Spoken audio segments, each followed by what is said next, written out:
ഏറ്റവും വലിയ പാപം ഏതാന്ന് ചോദിച്ചാൽ ഞാൻ പറയുന്നു വാങ്ങിപ്പോയവരെ വിസ്മരിക്കുന്നതാണ്. മരിച്ചുപോയവരെ ഓർക്കാതിരിക്കുന്നതാണ് ലോകത്തിലെ ഏറ്റവും നന്ദികേടും പാപവും എന്ന് പറയുന്നു. നമ്മുടെ കർത്താവ് ഇപ്രകാരം പറയുന്നുണ്ട്, പരിശുദ്ധാത്മാവിന് എതിരായി പറയുന്ന ദൂഷണം ഇഹലോകത്തും പരലോകത്തും ക്ഷമിക്കുകയില്ല എന്ന് പറയുന്നു. എല്ലാ ദൂഷണവും ക്ഷമിക്കപ്പെടും.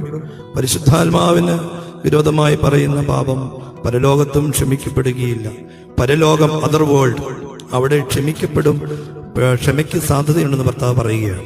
പക്ഷെ അവിടെ ക്ഷമിക്കപ്പെടാത്തത് ഈ പരിശുദ്ധാത്മാവിന്റെ പാപമാണ്.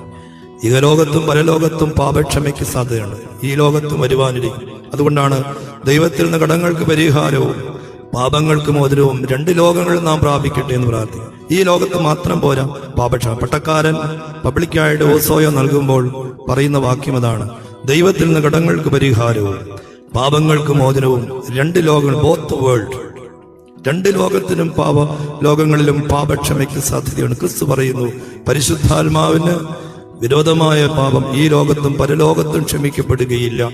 ക്ഷമയ്ക്ക് സാധ്യത അവിടെയുണ്ട്, പക്ഷേ ക്ഷമിക്കപ്പെടാത്ത പാപം പരിശുദ്ധാത്മാവിതരാണ്. നമ്മുടെ പ്രാർത്ഥനകളും വിശ്വാസങ്ങളും എത്രയോ ശ്രേഷ്ഠമാണ്. വാങ്ങിപ്പോയവരെ ചേർത്തെത്തുകയും പ്രാർത്ഥിക്കുകയും നമ്മുടെ കർത്താവ് രണ്ടാമത് എഴുന്നള്ളി വരുമ്പോൾ നാം അവരും വലത്ത് വായിച്ചാൽ ഇന്നത്തെ സദറ നിങ്ങൾ ശ്രദ്ധിച്ചിരിക്കുമെന്ന് ഞാൻ വായിക്കുകയാണ്. സുറിയാനി സഭയുടെ ഏറ്റവും മനോഹരമായ ഒരു പ്രാർത്ഥനയാണ്.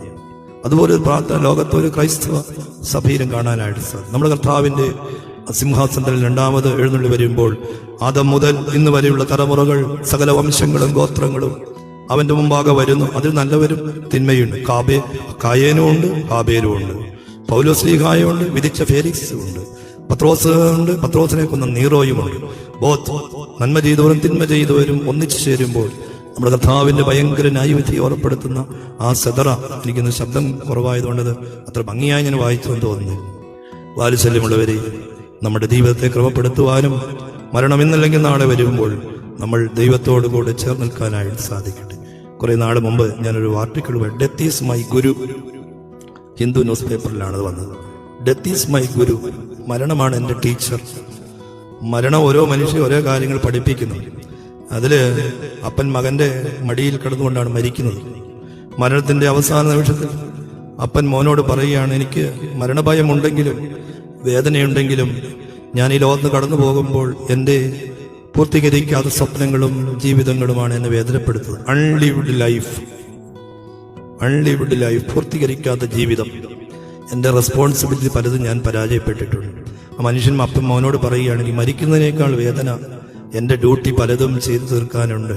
എൻ്റെ ജീവിതം ഞാൻ പൂർണ്ണമായിട്ട് ജീവിച്ചു. Life is not fully lived, it is unlived, partially lived. ഭാഗികമായി മാത്രമേ. അതാണ് എന്നെ ദുഃഖത്തിലായി. മകന്റെ തലയിൽ കൈ കിടന്ന് മടിയിൽ കഴിച്ചുകൊണ്ടാണ് ആ പിതാവ് മരിക്കുന്നത്. വാത്സല്യമുള്ളവരെ, വാങ്ങിപ്പോയവരെ ചേർത്ത് നിർത്താം.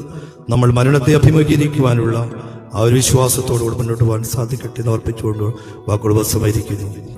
സർവശക്തനായ ദൈവം തന്റെ അദൃശ്യമായ വലത്ത് കൈനീട്ടി നിങ്ങളെല്ലാവരെയും വാഴ്ത്തി അനുഗ്രഹിക്കുമാറാകട്ടെ.